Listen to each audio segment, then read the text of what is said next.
You know what I'm saying? Like, You think South Philly ain't got a influence on that yeah, on the style? Because I heard, yeah, I don't want, but I heard South Philly was the yeah, of course, real man. stylish back then. You know Yeah, what I mean? hell yeah, man. Yeah. South Even Philly was now, always fly, man. yeah, SB yeah, was always fly, man. And you know, I would like to say is like the flyest part of the city. right, You know what I'm saying? Like, you know, as far as like, you know, dudes throwing that shit on since the 80s. right, Since the right, 80s. right. You know what I'm saying? It's documented. Yeah.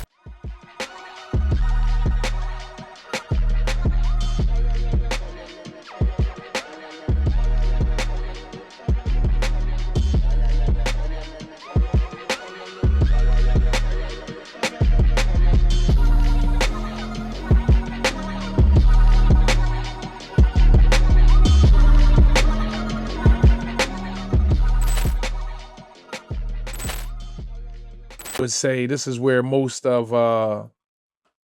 you know, we get like, you know, all of these new developments and these new houses and stuff like that. Mm-hmm. You know what I mean? Like that's who in them spots, you know. Yeah, for sure, You for know. sure.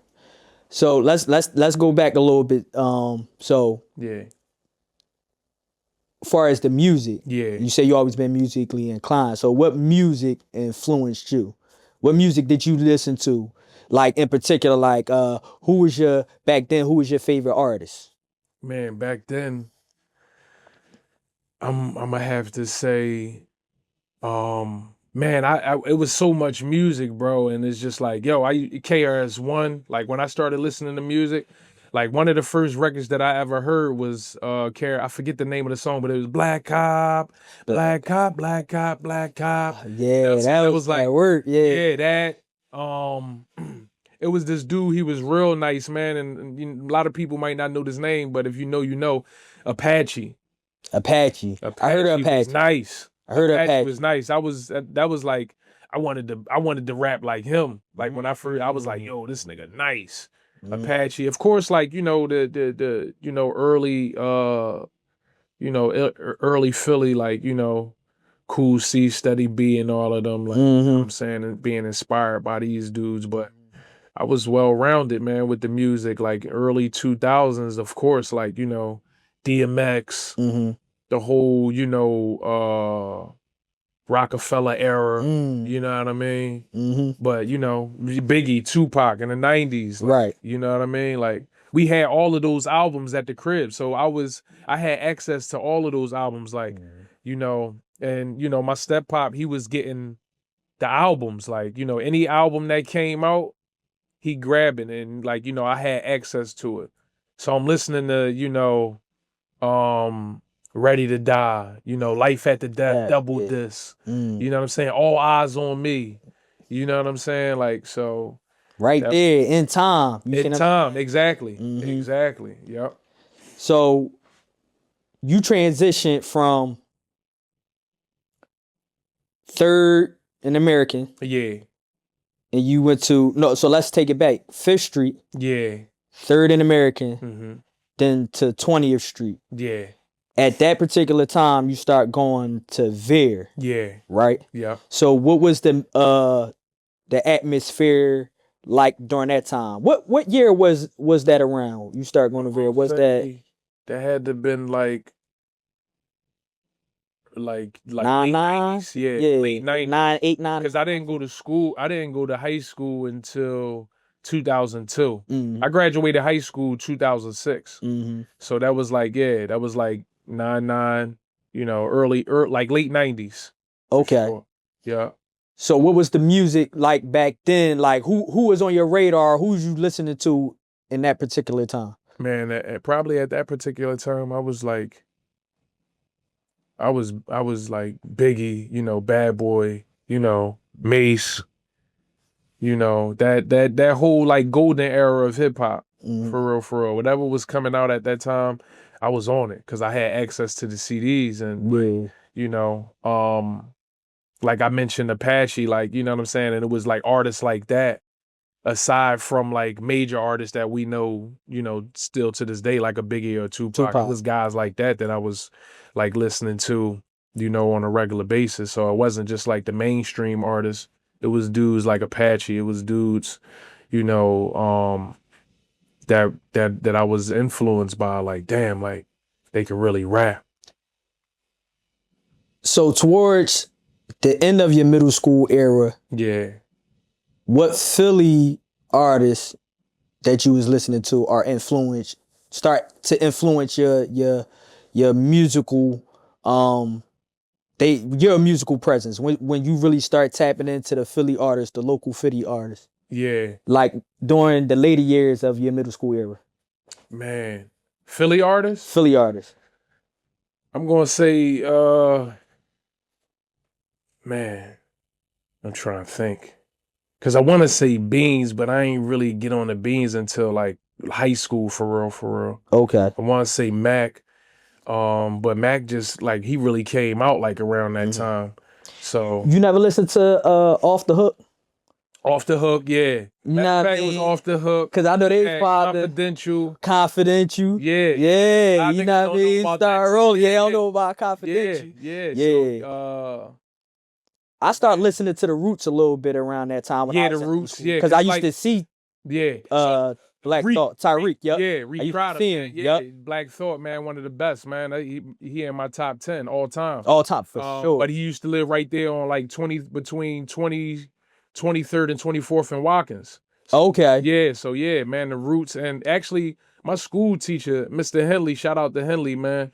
He put me on the Black Thought. He put me on to the Roots. And he even gave me a little mixtape of there. So I was on them. Like Okay. I'm gonna say, like, you know, around that time too. Like, Okay. yeah. Let's Things fall apart. Things all of fall that. apart. Yeah.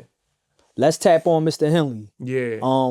I know he was much of importance to you. Absolutely. So who was Mr. Henley to you? Henley was my middle school teacher, man. So he was like, you know, one of those dudes that look after me in school. He wasn't just a teacher, like he was kind of like, you know, a mentor and a friend of mine. You know, I didn't really even know how to, you know, read and write properly. Like Henley showed me all of that shit. Henley showed me different ways and different methods on, you know, how to learn. And, you know, I wasn't even like really reading and writing and doing proper math until like 8th grade. You know what I mean? So I graduated, you know, under his tutelage, man, and he really showed me, different methods on how to learn. You know what I mean? And that's my guy still to this day, man. Yeah. Keep in touch for sure. And I think that's on days, man.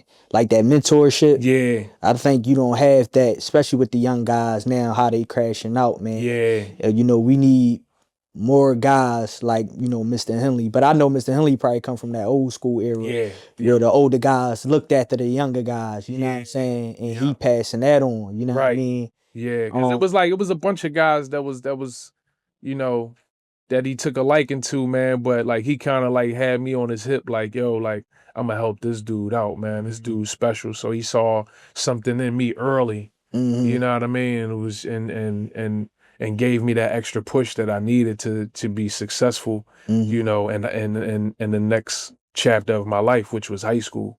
Okay, so let's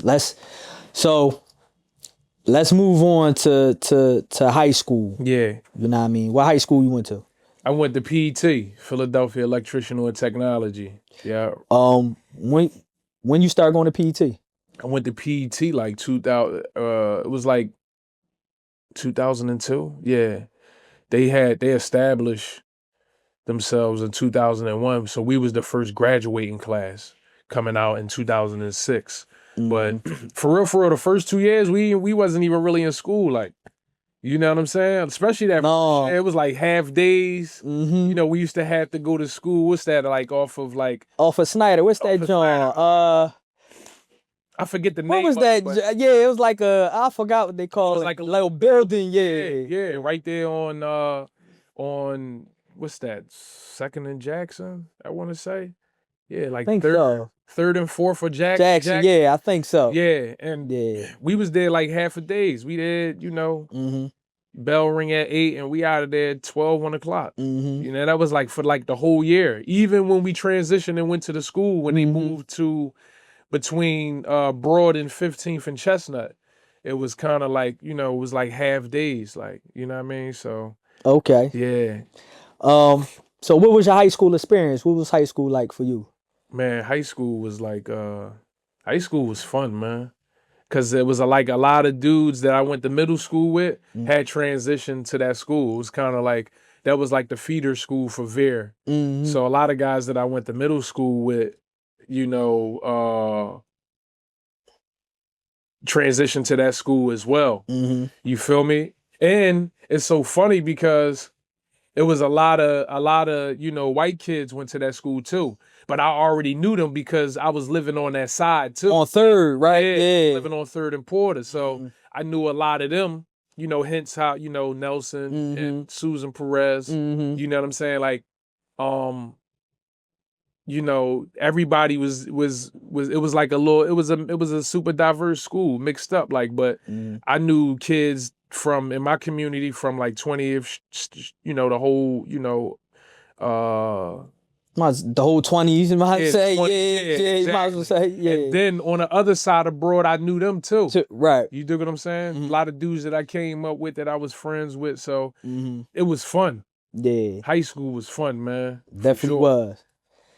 So when I started noticing far as the music part, right? Yeah. Cause I was telling them, like, I would see Dru in back of the class with a laptop. Yeah. And he playing something. I'm like, man, this John slapping. What is this? Yeah. And Dru was like, yeah, this the Bloodhounds. Yeah. And I was like, the Bloodhounds? Yeah. I said, who that? And you gave me a rundown who the Bloodhounds was. So what was the rundown of the Bloodhounds? Who was part of the Bloodhounds? So Bloodhounds was, you know, Mel Love, Young Pooh, that nigga Lil, and Meek Mill. So, you know, we all grew up with each other. You know, they was my homies from around the way. You know, everybody used to meet up, you know, on 20th and Snyder, right there by the Chinese store, or Cleveland Street, which was, you know, that was Lil Block, you know. Okay.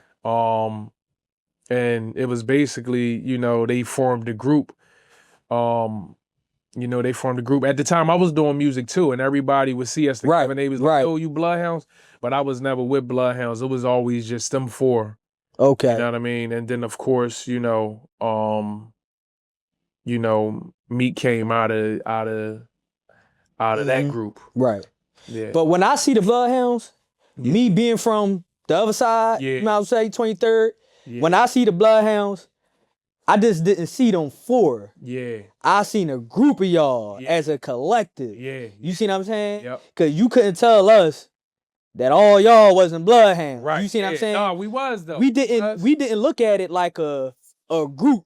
Yeah. We look at more as like, oh, this a block. Right. You see what I'm saying? And this all y'all a part of that block. You see what I'm saying? Because we was always tight knit, like, and it's like it's a mixture of dudes from across the tracks, what we call small side today. You know what I mean? What they would call small side. You know, it was just basically dudes from small side had moved over on the other side. You know what I'm saying? Because my man, Not to cut you off. Yeah. Explain to the people that don't know. Yeah. What is across the tracks? So across the tracks is just basically anything past Washington Avenue.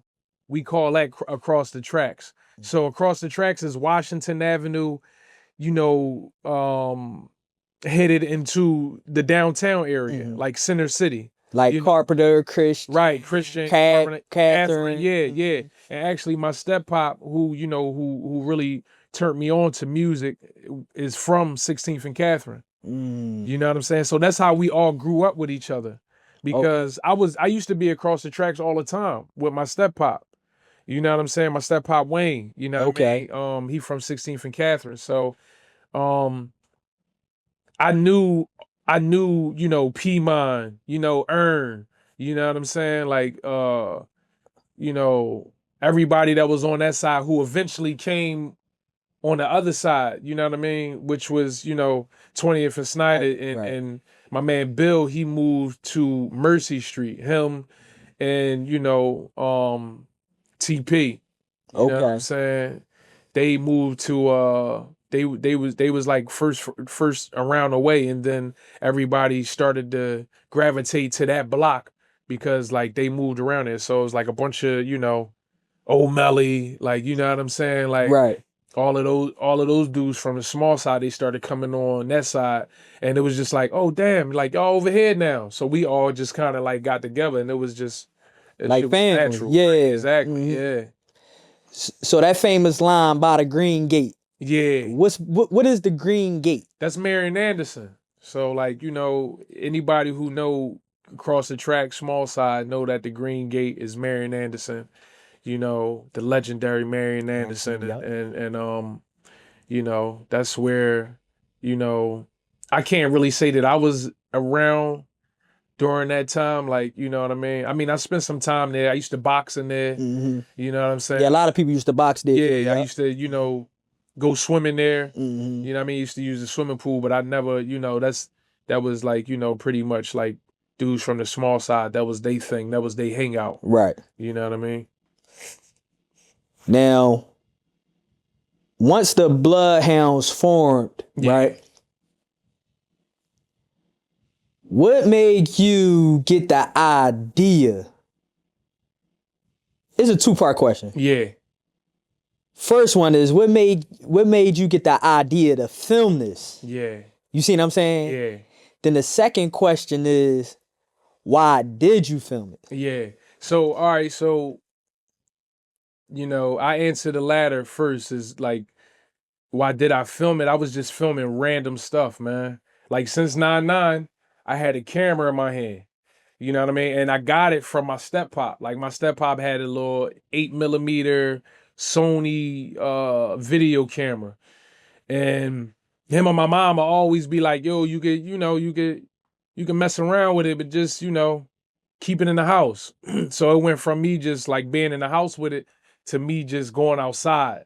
I'm sneaking it outside. Then I start getting so comfortable. I'm like, yo, like this what I do. And I was influenced by Big Star, Too Raw for the Streets. Like, shout out Big Star. We mentioned shout out early. Big Star. But what he was doing, with Too Raw for the Streets, I wanted to do that in my section of the city. So it went from just me filming random stuff to, all right, I want to just, I want to film like the artists in my part of town, like the Kre Forch, like the K Dot. Shout out the Kre Forch. Bloodhounds. Yeah, shout out to K Dot. Yeah. Especially shout out to the, of course, the Bloodhounds, but Kre Forch, the Dead End rapper. The Dead End rapper, yeah. You know what I mean? mean? One of my favorites, man. One of my he's so, and that's another thing, and I was just saying about people that should get their flowers and get their accolades. Yeah. And I could be biased, we could be biased. Yeah, of course. But to me, Kre Forch, and still is, I don't care nobody say, I ain't even gonna front. One of the hottest, man. I ain't even gonna be biased. Even if he wasn't from our end, or I didn't know him on a personal, like he a beautiful person, like, he a good dude. Brother. Yeah, good dude. But even if I didn't know him on a personal level, I would still pick him, man. Yeah. Pass him, they catch it like worthy. Fast break home, hurry up and blast it. Coke so good, got him licking out the plastic. Ooh. House whopping with the water and pills, all types, stop asking. Ooh, I even got aspirin. That white devil, that R-A-W slinging that daddy cane with that cold drip main Cree. I'ma grind to a nigga hood rich, make the hood flip, posted with it, get the good shit. Fuck the jealousy, it's for the longevity. Thanks to Paco, the weed popping like the 70s. That gank mean like green, like celery. Dimes, dubs, and 50s of that stank sticky icky. Puff it and breathe easy. Ooh, believe me, you drink the last house on the block is a speakeasy. Don't ring the bell, just knock and speak easy. Get you a shot of gin, couple cans, this ain't easy. Damn, this ain't easy. I do it. You wanna get this change, I show you how I do it.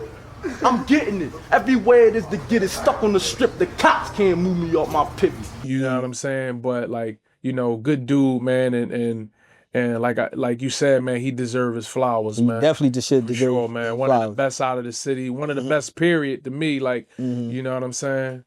Do you got Kre Forch? You got any of? I got some I don't think I have him rapping, but I got him for sure on one of my tapes. Okay. Just like talking. You know what I'm saying? Might have been like a little drop, a little small drop, but I don't think I got him rapping on any of the tapes. I wish I did. Okay. I wish I did, because it'd be legendary. Legendary. Yeah. Right.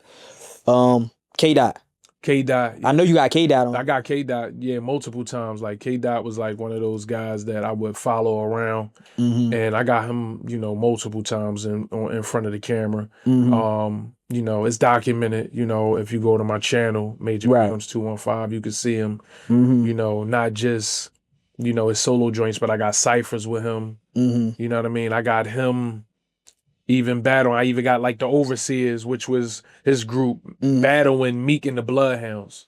You know what I mean? And that's some footage that I lost, man. I only had 30 seconds of that I could pull from the tapes that I had, like, because at that time, I'm being cheap, just trying to like, tape over like certain stuff. And I wound up taping over that battle, you know what I mean? Which was a legendary battle at that time. A lot of people, that only who was there? Who was there? Man, it was like whole 23rd and Tasker, you know what I'm saying? Of course, like, a bunch of dudes from our side, you know what I mean? From that used to be on 20th and Snyder, which comprised of like I said, dudes from across the tracks. Yeah. You know what I'm saying? And us, who actually lived on like the 20th and Snyder, that little area. So it was like 40 man, you get that footage, man. You get that footage back. Yeah. So it was like 30, 40 people out there, man, and a lot of people that's not here with us today, and it's a lot of people that that's still here, man, that you will probably know if you looked at it, like Tiffy Bay, you know what I mean, Staff Bay, you know what I'm saying? Right. Shout out to the guys. Yeah, shout out to the guys. Now you gonna keep it a bean? Yeah. Who won that? Man. You said you gonna get it's close. It was close because, and the reason why I say it was close because, K Dot and the Overseers was nice. Snacks, you know what I'm saying? Like Snacks, I remember Snacks. Yeah. My man Snack Wiggs, man. Like, you know what I mean?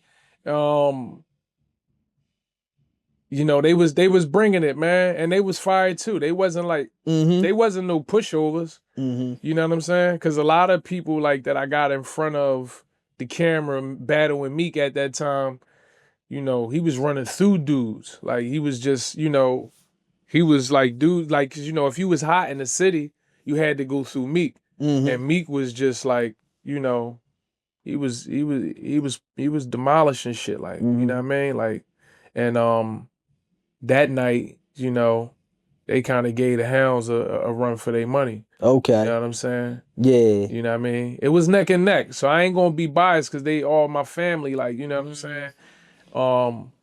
It was neck and neck. I'll just say that. Okay.